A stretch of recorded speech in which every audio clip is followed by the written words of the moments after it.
Gravando. Isso. Vamos começar então nossa aula. Você ora por nós, Kézia? Pode ser. Sim, é a mamãe, é você. Senhor Jesus, graças te damos, Pai, pelo teu cuidado, pelo teu amor, por nos permitir mais esse dia de curso nesta noite. Que o Senhor nos guarde e nos fortaleça, que possamos conhecer mais de Ti. Abençoa o nosso professor Nexon, os colegas que ainda não chegaram, e fica conosco, Pai, que seja um momento de aprendizado para crescermos em graça, em conhecimento, meu Deus, relacionado a Ti, para termos bom uso da Tua palavra. Em nome de Jesus Cristo. Amém. Amém. Vou começar aqui. Hoje nós vamos falar sobre a moralidade da guerra. É um tema muito extenso, eu considerei muito extenso. Eu não sei se eu posso dizer que é mais difícil que o anterior, talvez mais desafiador um pouco, mas a aula de hoje vai servir como um start para, se você quiser aprofundar no assunto, porque realmente essa pincelada é muito, muito sucinta. Ela serve mais como uma motivação para estudar, ou futuramente você saber como começar o estudo, do que de fato aprofundarmos, né? Porque realmente é muito curto. O tempo também, né? E a aula de ética cristã. Muitos assuntos importantes.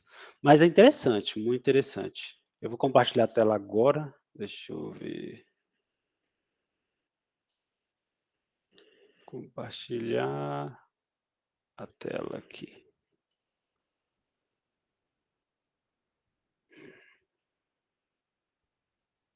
Isso.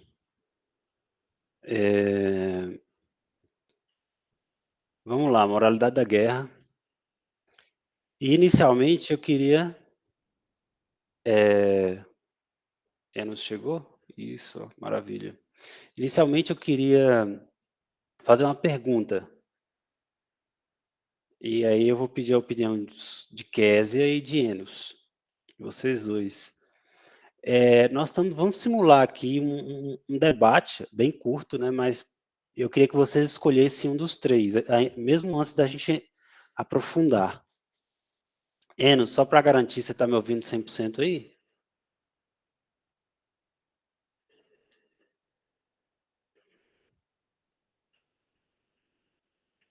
Enos?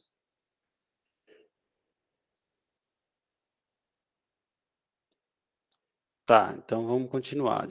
Se você puder, se tiver me ouvindo ok, você manda no chat aqui. Vamos lá. Eu vou simular aqui três defesas. Eu tenho aqui um cristão que ele foi convocado pelo exército, né, um soldado.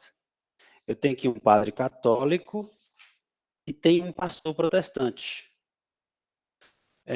Nessa simulação, o cristão que ele foi convocado pelo exército, ele defende que a guerra é necessária para evitar injustiças presentes e futuras. Então, ele é a favor da guerra preventiva. O que é a guerra preventiva? Ou seja, não houve nenhum ataque, mas preventivamente esse primeiro personagem cristão, ele defende que um país que se sente ameaçado, ele teria o direito diante de Deus, ele acha ok, ele acha moral, iniciar uma guerra. Então, seja sob ameaças, ou se um país que tem um poder bélico muito mais forte ameaçar, ele acha que é correto iniciar a guerra. Ele fala assim, não, vamos atacar antes de sermos atacados. Então, ele é totalmente a favor da guerra. Deixa eu ver o que mais que eu posso dar de característica desse debate para esse personagem. Então, ele defende também que ele pode atacar alguém que está usando do seu poder para humilhar um outro país, uma outra nação. Ele acha que é válido também se ele vê uma nação tirana maltratando outra, ele acha válido interferir com guerra, começar a guerra ali para defender a nação inferior, que ele considera que o tirano ali, a nação tirana, esteja fazendo a injustiça. Então esse primeiro personagem, entende-se que ele é totalmente a favor da guerra, ele inclusive é um soldado, e ele é a favor da guerra preventiva, não só a guerra de defesa do país, depois, ou seja, ele não é só a favor daquela guerra que é só depois de ser atacado, ou seja, defesa pessoal, digamos assim, da nação, defesa da nação, mas ele é a favor da guerra até mesmo antes disso, para prevenir, né, um prejuízo futuro. O segundo personagem é um padre católico. O que é que esse padre defende? O padre católico, ele defende a guerra somente em casos de autodefesa, ter sido atacado primeiramente, e depois de ter sido atacado, ele acha correto iniciar a guerra ali, atacando o oponente, porque ele agora tem um motivo justo para isso. Esse padre católico, ele defende que o único motivo justo é ele primeiro sofrer algum tipo de ataque. Então, nesse personagem, ele não acha correto iniciar uma guerra de maneira para prevenir algo futuro, mas somente se no presente ele estivesse sendo atacado, né? Ele não é a favor de iniciar uma guerra, por exemplo, em caso de ameaças verbais, né? Somente se de fato houver o ataque primeiramente, se tivesse sido ofendido ou atacado primeiramente. Ok. E agora nós vamos simular aqui um pastor protestante, que é o terceiro personagem, ele acha errado todo tipo de guerra.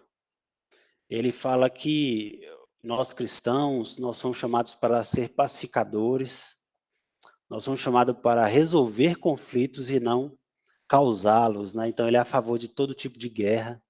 Ele prega para os membros dele que esses membros, eles não deveriam ir à guerra, porque eles estariam burlando a palavra de Deus, eles estariam sendo pecadores diante da palavra de Deus, porque nós, filhos de Deus, fomos chamados para sermos pacificadores e não iniciarmos guerra ou até mesmo alimentarmos essa guerra. Então, esse terceiro personagem está dizendo que não pode ter guerra. Não, um cristão não deve participar de uma guerra, ele tem que estar disposto a dizer não, e ou se for a guerra, ele deve ir, mas em nenhum momento ele pode atuar ali com violência, né, contra o oponente. Então, a gente tem até um exemplo daquele filme, eu citei no primeiro encontro nosso, que é o Último Homem, né, que é muito bonito o filme, inclusive, que o cara, ele é, não vou falar adventista, ele guarda o sábado, eu não lembro se ele era adventista ou não no filme, mas ele é um soldado, resolve ir para a guerra sem armas, e lá ele luta para ser um médico que cuida dos soldados feridos, etc. Então, esse pastor protestante defende isso, ele defende que você não pode usar nenhum tipo de violência em uma guerra, né? Então, automaticamente, você só pode ir para uma guerra se for para ajudar alguém, nunca exercer violência. Não usar uma arma de fogo, né? Usar quando eu falo usar, atirar de fato. Pode até ter uma arma de fogo ali, mas não poder usar ela, apertar o gatilho. Então, esse é o terceiro personagem. E aí eu queria ver a opinião de vocês. Primeira coisa que eu queria, antes de vocês responderem, Kézia e Enos, se o Lucas quiser responder também pode, mas eu acho que ele está atarefado agora. Antes de vocês responderem, qual o personagem que vocês acreditam ser o mais moral, né, moralmente correto, eu queria dizer que a aula não vai propor uma resposta para esse debate. A nossa aula não vai propor quem está certo. Nós vamos apenas jogar os argumentos aqui dos três. Nós vamos jogar os argumentos que a gente puder, tá? Vou fazer igual na aula passada, né? Eu tentei não ser conclusivo, eu tentei deixar as portas abertas aí para vocês pensarem, até mesmo ler um outro livro, para tirarem a própria opinião. E eu não quero chegar aqui e falar, não, esse é o certo e esse é o errado, mas simplesmente ouvir de vocês o que é que vocês têm em mente nesse momento, e talvez ao final da aula vocês podem até chegar a um outro pensamento, ou não, né? Ou pode manter na escolha que vocês vão fazer. Então, lembrar dos três, né? Primeiro, o cristão que é um soldado que defende a guerra, defende atacar primeiro como maneira preventiva. O padre, ele defende atacar somente se for ofendido, se for atacado primeiro, ali como uma defesa, né? E o pastor protestante defende que não pode ter guerra de jeito nenhum, você não pode apertar o gatilho, usar de violência. Jesus não nos chamou para isso, porque Jesus era um pacificador, Jesus ele apanhou sem revidar, enfim, tem várias passagens bíblicas aí. Pedro cortou a orelha de Malco, que era um soldado romano que foi prender Jesus. Jesus colou a orelha dele no lugar e falou com Pedro que ele não deveria fazer aquilo, né? Com outras palavras, mas disse isso. Então é isso. Kézia, qual o seu personagem preferido? Bom, o que me chamou a atenção aí foi nesse um cristão convocado pelo exército e o último, né, o pastor protestante. Se a gente for olhar pelo Antigo Testamento, os cristãos eram sempre convocados pela guerra e Deus estava do lado deles, né? A gente vê que Deus fez o sol parar para o povo poder conseguir lutar mais, ganhar mais tempo. A gente vê que Moisés, ao erguer o cajado, o povo de Israel vencia a guerra. Mas olhando nos dias de hoje, um cristão ele não deve se posicionar como defensor da guerra, tipo, igual foi falado, não, vamos atacar primeiro para a gente não ser atacado. Eu creio que se alguns cristãos fossem convocados pela guerra, eles seriam o primeiro a atacar fogo em tudo. Eu falo isso porque o meu irmão mais novo, ele é doido com guerra. Tudo dele é jogo de guerra e ele sabe tudo de guerra. Então eu falo que se ele fosse convocado para a guerra, ele ia virar o general de lá, porque ele ia botar para quebrar. Ele não ia pensar nesse lado de que realmente um cristão deve se posicionar, como um cristão deve se posicionar mediante a guerra. Em relação. Falar só de um ou pode falar mais de um?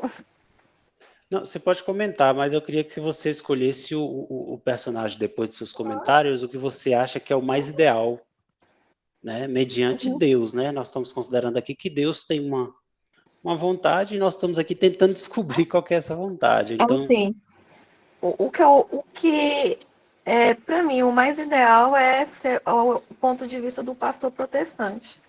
Que um cristão não deve se envolver com guerra. Até porque quando um cristão se envolve com guerra, querendo ou não, vai chegar uma hora que ele vai ter que se defender. Vamos imaginar um cristão numa guerra, vem um soldado para cima dele, querendo ou não, ele vai se defender. Como é que ele vai se defender? É tentar tirar a vida daquilo para poder sair, para poder poupar a sua vida. Aí, então, para mim, o mais importante é esse ponto do pastor protestante. O cristão não deve ir para a guerra, mexer com arma, essas coisas. sim, ok, excelente. Enos, você já consegue falar?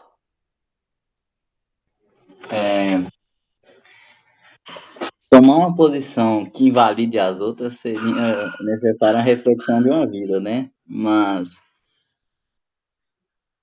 tem, tem pontos relevantes de todos os lados. Para mim, eu, eu acho que para mim a ideal, aliás, ideal mesmo, o mundo ideal era que não houvesse guerra, ou seja, que a pessoa não se dispôs à guerra logo, se todos fossem iguais, não haveria, mas isso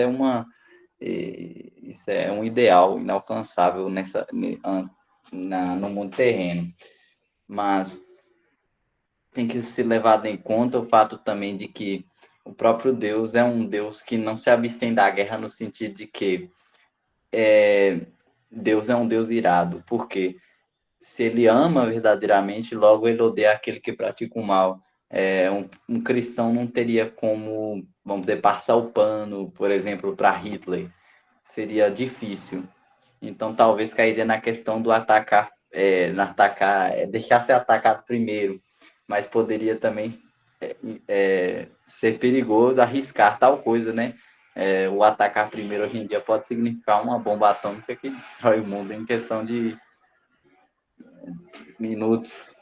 Mas, para mim, se eu fosse tomar a decisão, eu gostaria de me abster de combater, do combate. mas eu não posso dizer que essa posição seja a mais bíblica ou ideal para o cristianismo como um todo, mas para mim especificamente, particular.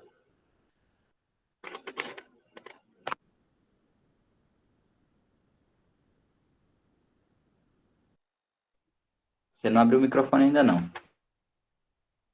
Desculpa, eu tinha mutado por causa do cachorro. Então, assim, você escolheria não ir, né? Uma escolha pessoal. Mas diante de Deus, você, não falando de você, né? Mas você acha que Deus consideraria mais ideal qual dos 3 pontos que você acredita que Deus dá essa, você até falou, né, que Deus é um Deus irado, então você acredita que o padre católico, porque os dois que vão para a guerra, não é que vão para a guerra, que vão defender a ideia aqui é o padre e o cristão soldado, né, o soldado cristão. Então você acha ideal, diante de Deus, que sim, nós temos essa permissão como um soldado de atacar mesmo mediante ameaça, ou não, só acha que Deus defende sim a ideia de atacar se a gente for atacado? Ou você, enfim, não vai se posicionar? De certa forma, assim, por exemplo, se eu for levar em conta o fato de, não uma guerra, mas um homem está violentando outra pessoa, uma mulher, uma criança, está agredindo ou está violentando alguém, e eu tenho a possibilidade de neutralizá-lo. Se eu, como cristão, se eu pensar no fato de eu me abster, isso não seria tão bom da minha parte. No caso, eu amar esse criminoso enquanto ele está cometendo uma atrocidade. Eu acho que talvez a posição do cristão seria neutralizá-lo. E seria do agrado de Deus, porque para tentar evitar um mal maior. Mas, em outro sentido, guerras também acontecem por diversos motivos, até fúteis, muitas vezes.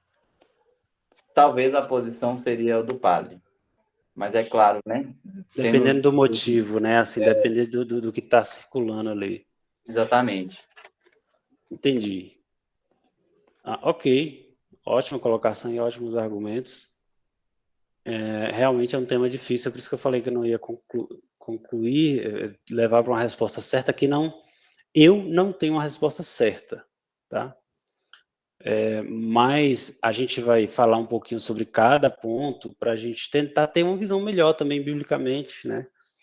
Ter bases, né? Bases que nos levem a fazer escolhas melhores nesse aspecto.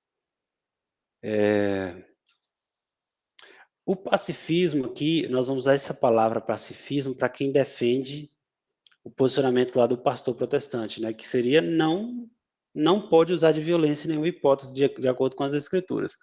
Então, o pacifista, né, o pacifismo, nós temos alguns textos bíblicos para defendê-lo. E aqui o intuito não é colocar a Bíblia contra ela mesma, né? Óbvio. A Bíblia é inerrante, ela não se contradiz, mas tentar fazer essa absorção bíblica, né?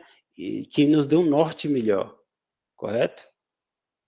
Então, eu vou ver se eu compartilho aqui. Acho que eu vou pôr junto com o slide. Deixa eu ver aqui. Bíblia online para a gente ler junto.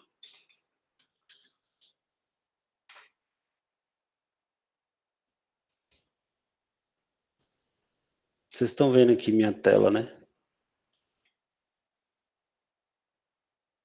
Deixa eu achar aqui. Sim.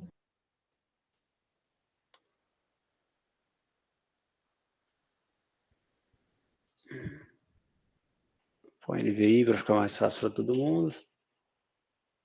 Na versão internacional.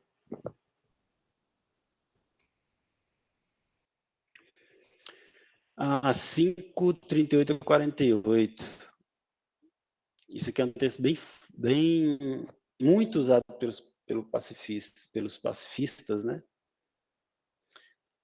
Diz assim, ó, vocês ouviram o que foi dito, olho por olho e dente por dente. Mas eu lhes digo, que é a fala de Jesus, né? Não resistam ao perverso. Se alguém o ferir na face direita, ofereça-lhe também a outra.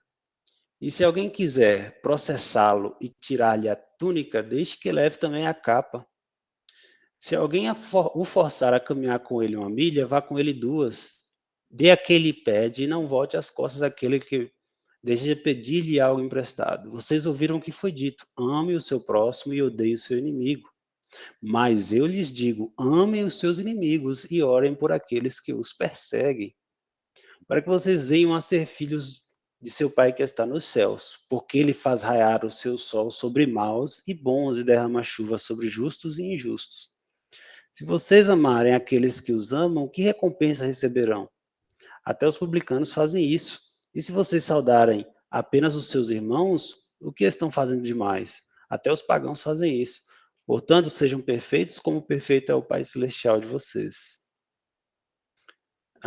Esse aqui é um texto bem convincente, né? Pelo lado do pacifismo, que defende não haver violência em nenhuma hipótese.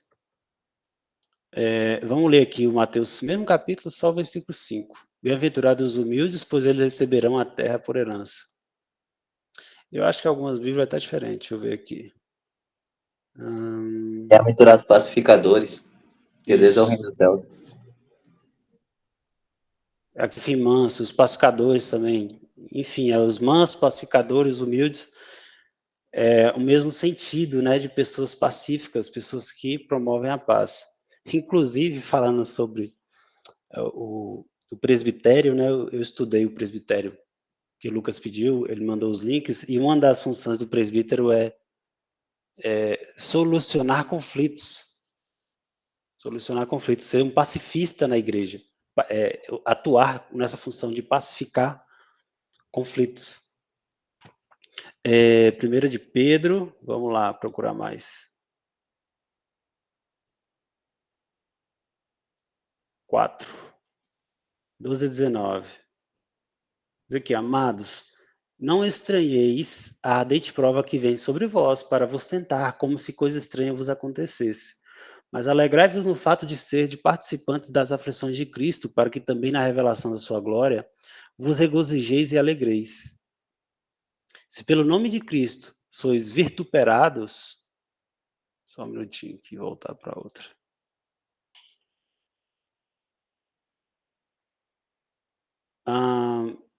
Se vocês são insultados por causa do nome de Cristo, felizes são vocês, pois o Espírito da glória, o Espírito de Deus repousa sobre vocês. Se algum de vós sofre, que não seja como assassino, ladrão, criminoso ou como quem se intromete em negócios alheios. Contudo, se sofre como cristão, não se envergonhe, mas glorifique a Deus por meio desse nome. Pois chegou a hora de começar o julgamento pela casa de Deus, e se começa primeiro conosco, qual será o fim daqueles que não obedecem ao evangelho de Deus? E se ao justo é difícil ser salvo, quem será? O que será do ímpio e pecador? Por isso mesmo, aqueles que sofrem de acordo com a vontade de Deus devem confiar suas vidas ao seu fiel Criador e praticar o bem. Também muito convincente. Romanos 12 agora.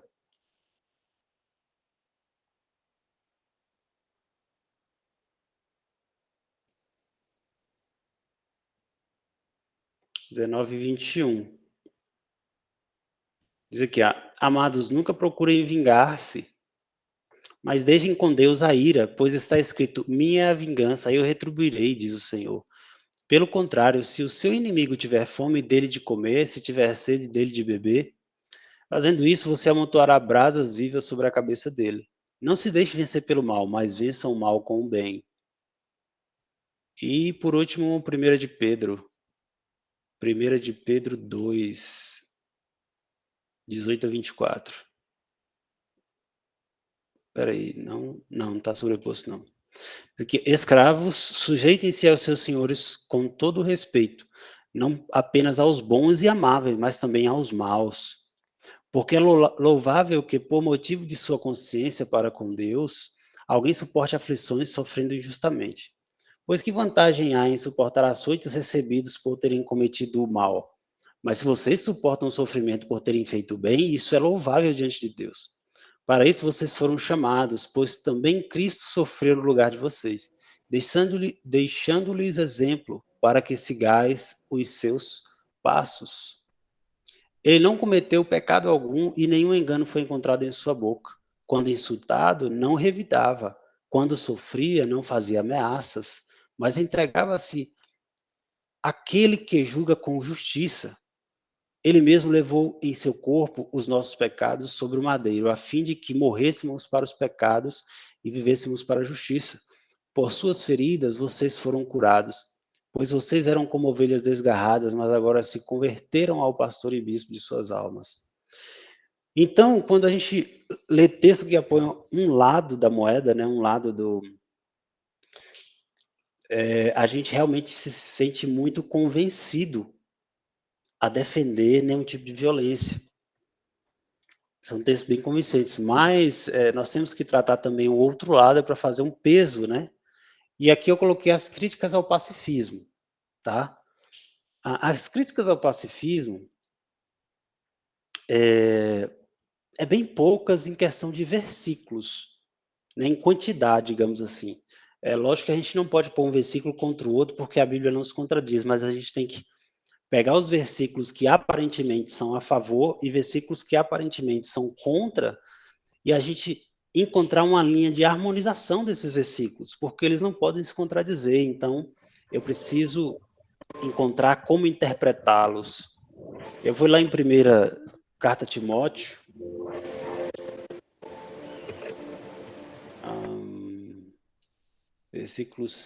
capítulo 5. Tem mais textos, se a gente fosse aprofundar, mas eu pus os principais aqui. Diz aqui, ó, 5:8.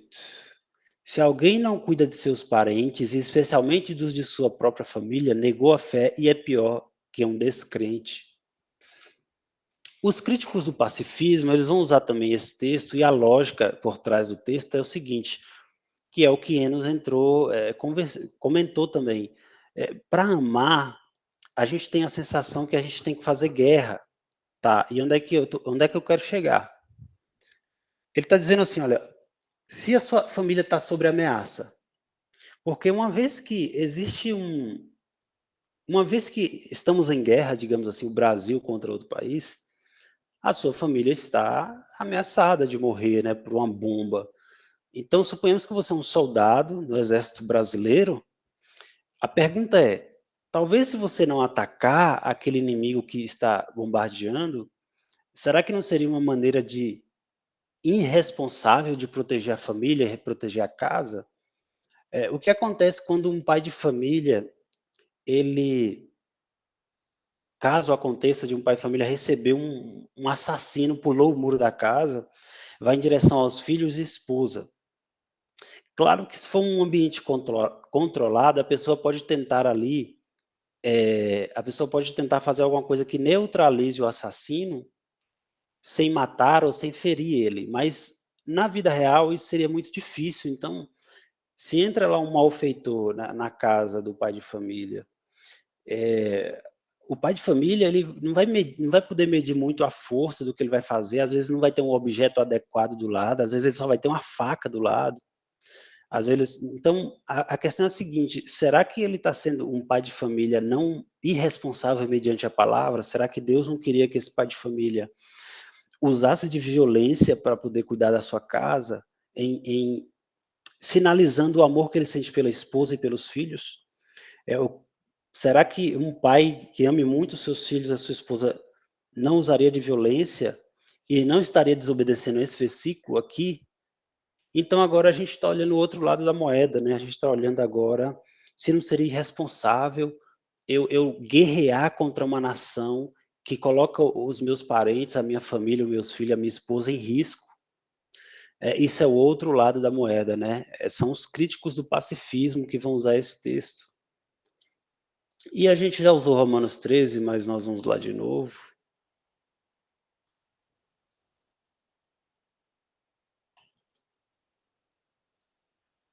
Romanos 13, 1-7 diz, eu já li na aula passada, mas vamos ler de novo. Todos devem sujeitar-se às autoridades governamentais, pois não há autoridade que não venha de Deus. As autoridades que existem foram por ele estabelecidas. Portanto, aquele que se rebela contra a autoridade está se colocando contra o que Deus instituiu.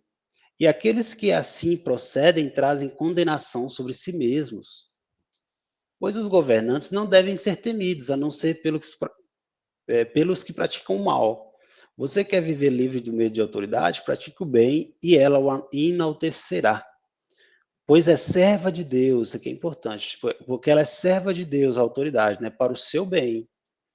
Mas se você praticar o mal, tenha medo, pois ela não porta a espada sem motivo. A espada que é a autoridade, é a força que essa autoridade exerce, né? Então ele está falando que a autoridade é um instrumento de Deus, e a espada, nós falamos na aula passada, que poderia ser pena de morte ou não, de qualquer forma, é uma força usada pelos governantes, é aqui colocado como espada, é uma linguagem figurada, né? Figurativa, e espada como sendo a autoridade que o Estado exerce. Aí diz aqui, ó, é serva de Deus, agente da justiça para punir quem pratica o mal. Portanto, é necessário que sejamos submissos às autoridades, não apenas por causa da possibilidade de uma punição, mas também por questão de consciência. É por isso também que vocês pagam imposto, pois as autoridades estão a serviço de Deus, sempre dedicadas a esse trabalho. Deem a cada um que lhe é devido, se imposto, imposto, se tributo, tributo, se temor, temor, se honra, honra. O contexto aqui do texto fica claro que ele não está se referindo diretamente à guerra, ele está se referindo a gente ser obediente às leis, para a gente não sofrer as punições que o Estado vai colocar sobre nós, né, os governantes, a gente não ser preso por ser um bandido, um assassino, por ser alguém que testemunha falsamente. Então, ele basicamente está dizendo que os governantes é a serva de Deus nesse aspecto, Deus exerce juízo por meio do Estado. Mas em que ponto que eu posso aplicar isso para uma guerra? Em que ponto? O ponto é o seguinte, são os governantes, é o Estado, é a nossa Constituição que estabelece um exército. É eles que dizem que nós teremos um exército e que você, inclusive, homens, né, podem ser convocados para esse exército. Então, aqui as críticas ao pacifismo entram na seguinte questão: se o governo alista você para o exército para defender a sua nação, nesse texto, nós não teríamos uma defesa de que Deus está usando os governantes para punir os que praticam mal, porque ele está dizendo aqui, né? Mas se você pratica o mal, tenha medo, pois ela não porta a espada sem motivo. Aonde que estava aqui antes? Ser temidos não sejam pelo praticar o mal. Então ele está dizendo aqui que Deus usa as autoridades como uma ferramenta para punir pessoas. E se você é convocado pelo governante para uma guerra, para defender a sua pátria, sua família, seus filhos que vão ficar aqui, podem ser bombardeados, e você quer parar esse bombardeio, você quer parar essa ameaça, e você agora está em nome do Estado. O Estado agora é você. As autoridades governamentais aqui, ó, todos devem sujeitar-se às autoridades governamentais. Você agora é uma dessas pessoas que compõem a autoridade governamental. Se você é um policial, se você é um soldado, né? Você faz parte agora do grupo de pessoas que compõem as autoridades governamentais. Então, você sendo parte do governo agora, você sendo agora um agente do governo, né? A sua profissão é isso. Será que Deus não autoriza você a exercer o papel do Estado que é descrito nesse texto? Né? Deus estabelece o Estado, segundo aqui, é uma ferramenta de Deus. Será que você agora não é essa ferramenta que Deus quer usar em defesa da sua nação?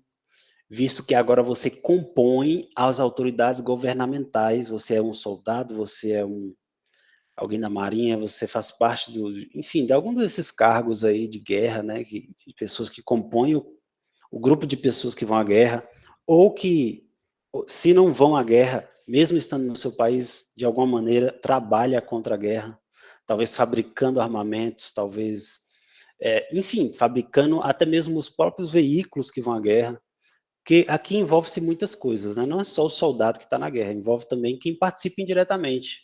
É aquele que leva o alimento, é aquele que leva, enfim, armamento e etc. Então, a gente tem agora um contraponto, 2 contrapontos. Eu falei daqueles que não cuidam da sua família, é pior do que o infiel e perdeu a fé. E temos agora esse contraponto sobre Deus estabelece o Estado agora como sua ferramenta e eu sou convocado pelo Estado para fazer parte, né? Então, será que Deus não está dizendo para mim assim, ó, se eu autorizo o Estado e você agora faz parte do Estado, eu autorizo você a ir lá e exercer punição para quem pratica o mal, em nome do Estado agora. Você agora está em nome do Estado. Então é isso, né? Nós temos esses contrapontos. Ok. Nós temos também o que nós chamamos, na verdade, isso aqui é uma tese teológica de muitos anos, né? É um grupo de pessoas que defendem a guerra justa. E aqui nesse caso nós estamos fazendo o papel lá do padre, né, que eu coloquei no primeiro slide, que é que defende assim, não, eu sou a favor da guerra só quando precisa. Né? Isso aqui são 7 pontos que definem uma guerra justa. São 7 pontos que definem que uma pessoa pode ir à guerra ou pode apoiar uma guerra. Lembrando mais uma vez, isso aqui não é uma afirmação, isso aqui é um dos caminhos que nós podemos tomar, né? Eu estou dando vários argumentos e vocês de algum momento vão ter que decidir o que é mais, que aparenta ser mais correto, e eu não vou fazer essa definição para vocês. Guerra justa. Quem defende a guerra justa, ele defende o seguinte, olha, ponto 1, a guerra em questão deve ser necessária por uma causa justa. Primeira coisa, quem defende essa tese da guerra justa, ele diz assim, ó, eu sou a favor da guerra, mas não sou a favor de todas as guerras. Eu sou a favor da guerra justa, é aquela guerra que você vê que o inimigo está errado, entendeu? Mas tem guerra que é injusta. Nós cremos que a guerra da Rússia contra a Ucrânia agora é injusta. Por que nós cremos isso? Porque não houve ataque, não houve nada. Na verdade, o presidente da Rússia ele quer que o território da Ucrânia seja dele, porque um dia foi dele. Então ele ficou com o ego ferido e resolveu bombardear a Ucrânia e tomar o território. Então, nesse caso da guerra da Rússia contra a Ucrânia, não é uma guerra justa, de acordo com esses 7 pontos. Lembrando que esses 7 pontos não foi eu que construí, tá? Isso aí é de muitos anos já. Alguns defensores da guerra justa colocaram esses pontos aí. Ok, então eu sou a favor da guerra se ela for por uma causa justa. Segundo ponto, a guerra em questão deve ter uma intenção justa. Então, a pessoa não basta entrar numa guerra pelo motivo justo. Estando na guerra, ele tem que ter uma intenção justa. Qual é a intenção justa? A intenção justa aqui seria estabelecer a paz de volta, não se vingar, não é pegar um soldado e sair torturando ele, cortando dedo por dedo, do pé, dedo por dedo da mão. Então, assim, o que ele quer dizer assim, eu sou a favor da guerra se for por intenção justa. A intenção não é cortar o braço dos soldados, a intenção é parar essa guerra o mais rápido possível para que a gente tenha paz e que o mínimo de pessoas saiam feridas e etc. Então, esse é o segundo ponto de quem defende a guerra justa, quem defende ser a favor da guerra nesses casos. Terceiro ponto, a guerra em questão deve ser iniciada como um último recurso, ou seja, é só para ter guerra se realmente precisar, mas antes de iniciarmos a guerra, nós precisamos tentar, de maneira diplomática, fazer conversas, reuniões entre as autoridades dos 2 países. Nós precisamos tentar convencer a todo custo que temos que evitar a guerra. Então, a guerra ela tem que ser o último recurso. É a última coisa. É quando nada deu certo, tentou conversar, tentou de tudo, tentou negociar e não deu certo. E aí sim, os defensores dessa tese dizem que, nesse caso, como última instância, iniciar uma guerra. Quarto, a guerra em questão deve ser iniciada com uma declaração formal por parte das autoridades devidamente constituídas.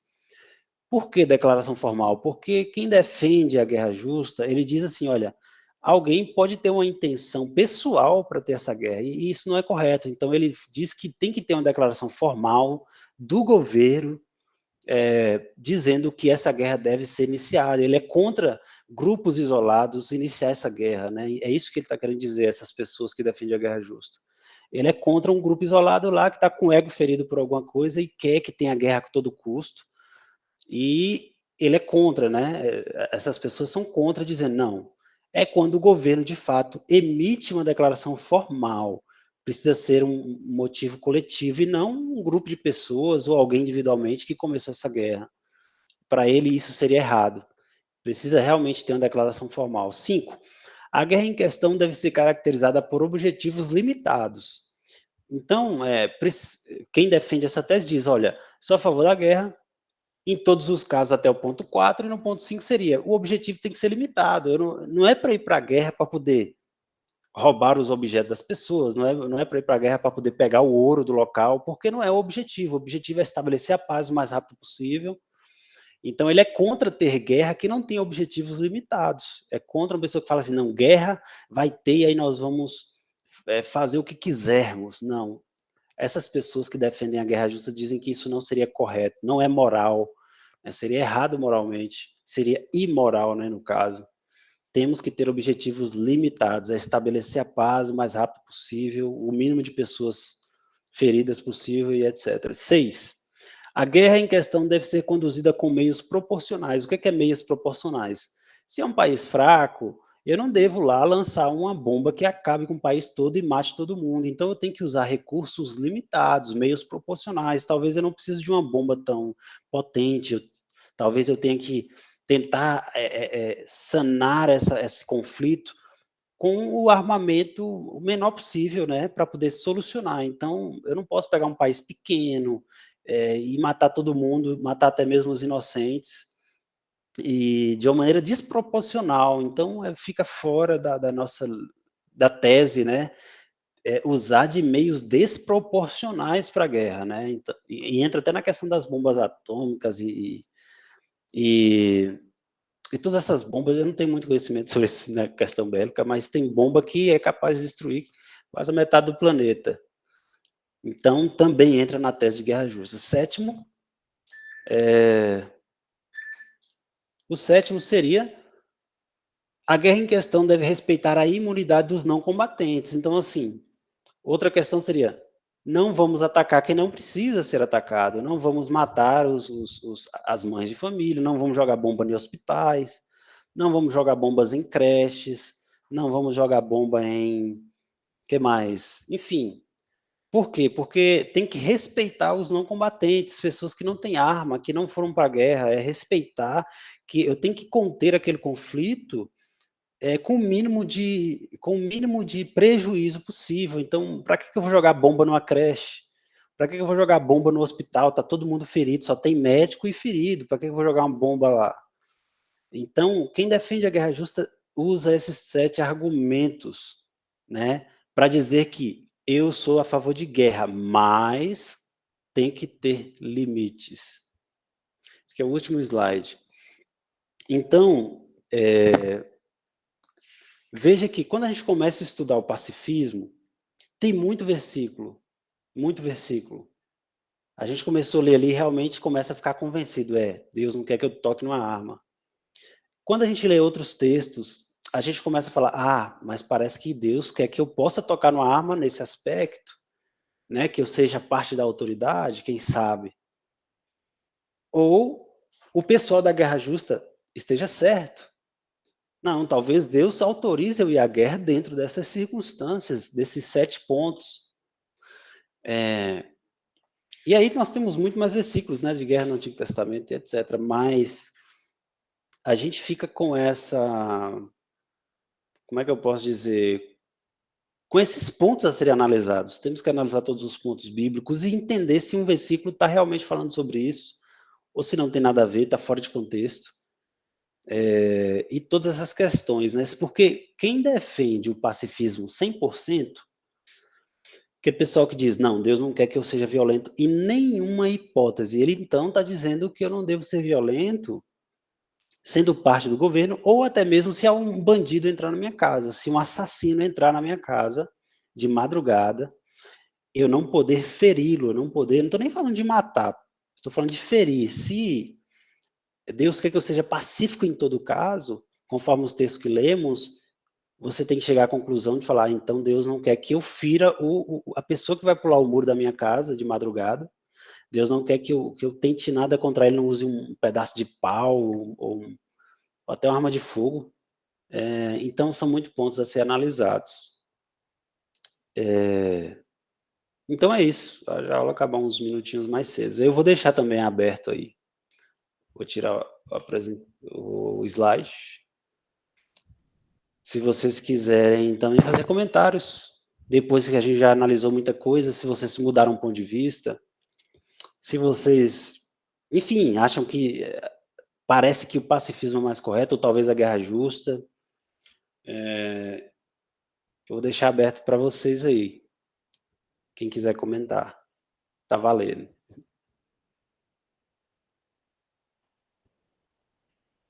Um de cada vez. Fala, Enos.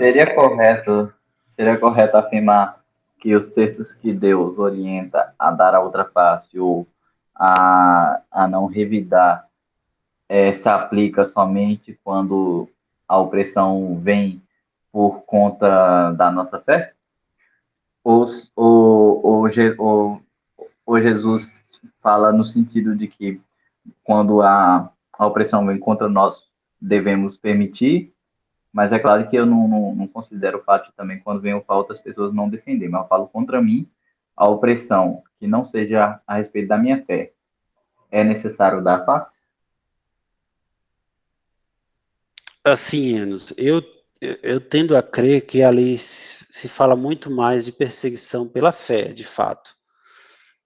Mas eu penso que existe as brechas que parece ter na Bíblia, como, por exemplo, você fazer parte da autoridade ou defender a sua casa.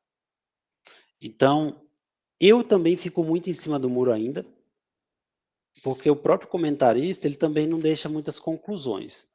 Mas o pai de família defender a sua casa, Jesus usou uma parábola dizendo assim: se o pai de família souber a que horas vem o ladrão, agora eu tenho que completar, que eu não lembro.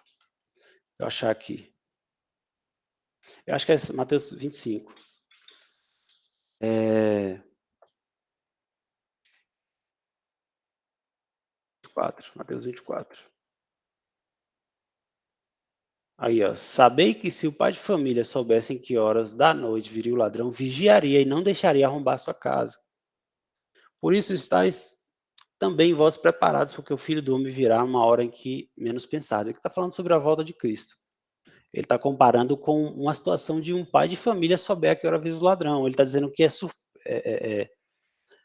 se ele soubesse, ele não deixaria arrombar sua casa, ou seja, de alguma maneira ele impedir. E Jesus está usando isso aqui para dizer assim, ó, é natural que um pai de família defenda a casa, correto? É normal, né? Uma esposa querer que o seu marido entregue para ela o mínimo de segurança.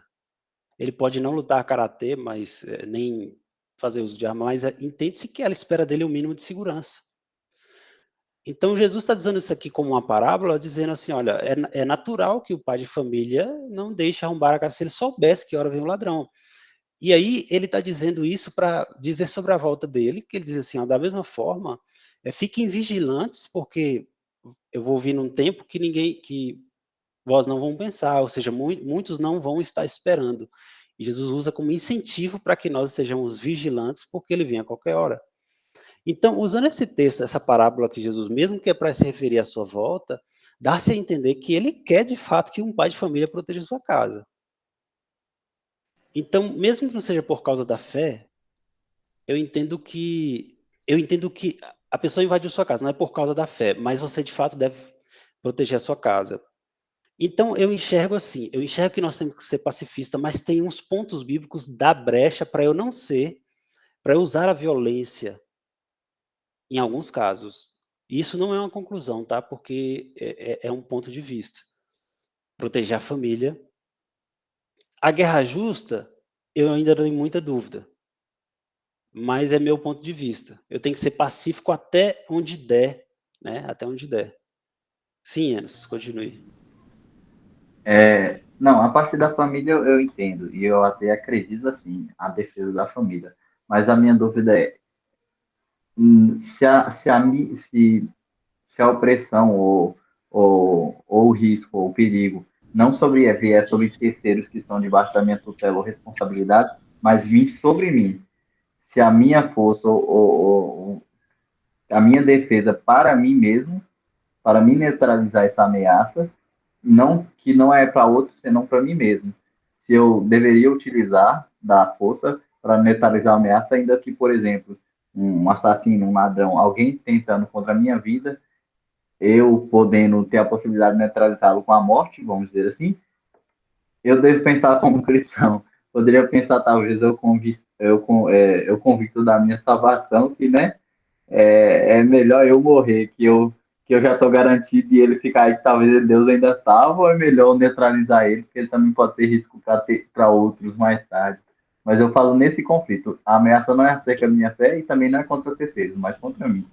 Seria Aí, algum comentário. aí seria mais, você está entrando no ponto de defesa, defesa pessoal. Porque defesa pessoal. E aí não é bem o contexto da guerra que você vai em nome de uma autoridade. A defesa pessoal, eu tenho de fato muita dúvida ainda. Tirando o contexto de guerra, de defesa pessoal, eu fico ainda um pouco em cima do muro, mas eu tenho a tendência de crer que eu posso me defender. Diga, Lucas. Opa, eu consegui pegar o finalzinho. Aí, assim, é igual o professor Neidson está dizendo, questão aberta para cada um chegar na sua definição. Lutero tinha uma definição do seguinte: todo cristão tem que ter uma espada. E essa espada serve para quê? Quando o ataque é contra si, o cristão segue a recomendação do pacifista. Então, por exemplo, se alguém vem bater na minha cara, eu tenho que deixar alguém bater na minha cara. Agora, por que um cristão tem que ter uma espada? Porque se alguém vai bater na cara de uma criança, de uma mulher, de um órfão, de um necessitado, eu, como cristão e portador da justiça de Deus, não posso permitir. Então, Lutero tinha essa visão assim: dano mínimo, dano máximo para o próprio, para si, dano mínimo para os que rodeiam. Essa era a definição dele, né? Aí claro que é só uma questão em aberto, né? Só para pôr um pouco mais de lenha na fogueira. Sim. Então, Enos, conforme o Lucas falou, eu também fico muito em cima do muro ainda. Eu também fico muito em cima do muro ainda. A lógica de você não poder revidar, se defender, tem muito versículo que apoia isso, que foi o que nós lemos lá no início de Mateus, de nós não devolvermos o mal com o mal, isso falando de defesa pessoal. Mas eu, de fato, também fico muito em cima do muro. E nós precisamos estudar mais sobre isso, defesa pessoal. Mas vai ficar mais a seu critério do que, de fato, termos uma conclusão exata. Entendeu?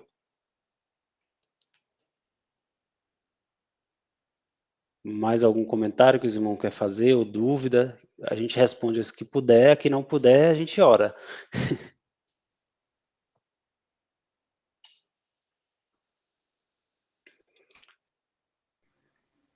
Só para comentar que você falou do filme, o cara é da Adventista mesmo, e é baseado em Tá, fatos o reais. Último Homem, né? Quem não assistiu... Até o último homem.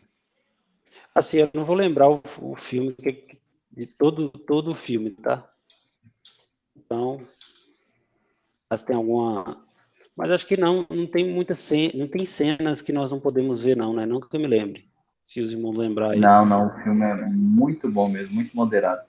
Inclusive, é até interessante que eu vi uma reportagem acerca do senhor que participou, o soldado Dawes mesmo, de verdade, que eles não conseguiam quase nenhuma informação para poder fazer os relatos e tal, porque ele não falava nada, ele sumia no mapa e ele não gostava de falar sobre as coisas que ele fez. Ele só conseguiu com alguns soldados que participaram com ele da guerra para poder relatar a história, que ele foi uma pessoa que nunca, não gostava de relatar os assuntos relacionados aos feitos, né? Sim, fica a recomendação aí. Até sobre sua pergunta, o defesa pessoal, eu vou tentar buscar mais sobre esse assunto para ver se a gente consegue ter mais base que norteia melhor isso. Porque não só por causa da aula teologia, é porque é algo que afeta diretamente na prática diária, né? Nossa prática cristã diária. Então, é mais por isso. Eu vou tentar achar mais fundamentos para a gente tentar ver o que mais se adequa às escrituras, porque eu acho extremamente importante isso para prática, né? Para a vida prática, de fato. Não é só uma questão de aula teológica, vai afetar a sua vida como cristão, né? E nós não sabemos do amanhã. Então eu vou tentar ver isso também. E se achar também, você manda lá no grupo, eu vou mandar também, enfim.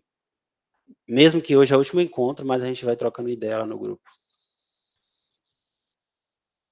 Beleza? Sim. Mais alguém?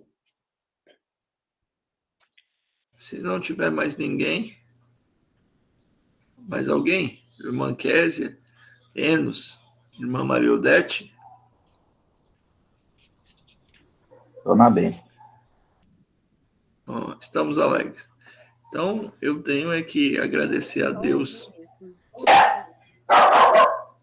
Tranquilo, irmã Maria? Tranquilo. Amém. Então, meus irmãos, eu só quero agradecer a Deus pela vida do nosso professor, o irmão Neidson, por ter dedicado esse tempo e esse esforço para nos ensinar um pouco mais sobre ética cristã e essas questões tão complicadas. Que Deus em Cristo te abençoe ricamente, meu irmão, com toda sorte e bênção e a sua família. Amém? Amém. Amém. Recebo. Se não, vamos encerrar, né? Kézia orou iniciando, eu vou pedir Enos para orar concluindo. Amém. Senhor Deus e Pai, te agradecemos, Deus, pela oportunidade que o Senhor nos concedeu de podermos estar aqui, desfrutando desse momento de aprendizado, Senhor, acerca da Tua palavra e acerca das coisas que o Senhor nos deixou, meu Pai. Obrigado, Deus, pela vida do nosso irmão Neison, que esteve passando esse estudo, passando essa aula, Senhor, continue abençoando a vida dele, usando poderosamente, Senhor, para a expansão do Teu reino, para a pregação do Teu evangelho, para o ensino da Tua igreja, Pai. Em nome de Jesus eu te peço, continue guardando e abençoando cada um dos irmãos agora que estão nos seus lares, guardando nessa semana abençoada, meu Pai, cuide e guarde, para que a próxima aula também seja uma aula abençoada, meu Deus, use o teu servo que estará trazendo a próxima mensagem. Em nome de Jesus te peço e já te agradeço. Amém. Amém. Amém. Irmãos, só um rápido aviso. Estamos na reta final do nosso curso, teremos 2 encontros de aconselhamento cristão e depois entraremos de férias e voltaremos, irmãos, para a apresentação dos trabalhos finais. Então, escolha o seu tema, coloque as atividades em ordem para você poder receber o diploma para a glória do Cordeiro. Amém? Amém. Amém. Amém. Deus abençoe. Meus irmãos, boa noite. Abençoe todos nós. Boa noite, a paz do Senhor. Amém. Paz do Senhor. Até a próxima.